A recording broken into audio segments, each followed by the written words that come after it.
You'll hear a lot of Christians argue if a woman can be in church leadership, perhaps a deacon, minister, and things like that, right? One of the key things that they take out of context is the scripture says that says a deacon must be the husband of one wife. So they'll take that and mean, voila, that can't be a woman deacon because it has to be a woman of one wife. Though a woman can't have a wife, you're right, a woman can't have a wife, biblically speaking, in God's ways.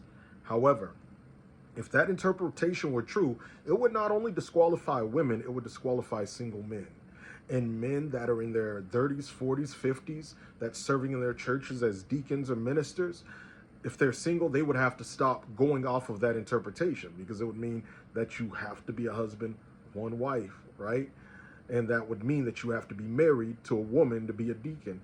My friends, that's not the interpretation. The Apostle Paul, as well as other ministers in the New Testament, they were single.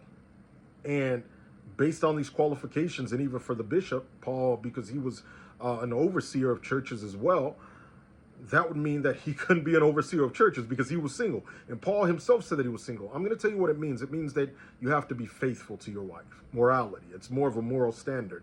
No polygamy. Things like that. And we also know this because in Romans 16, the same Greek word that's used there in Timothy, Paul's letter to Timothy about deacon, it's the same Greek word that's used to describe Phoebe, a woman who was a deaconess in Romans 16. So that debunks the idea that, well, a deacon has to be a man that's married to a woman. No.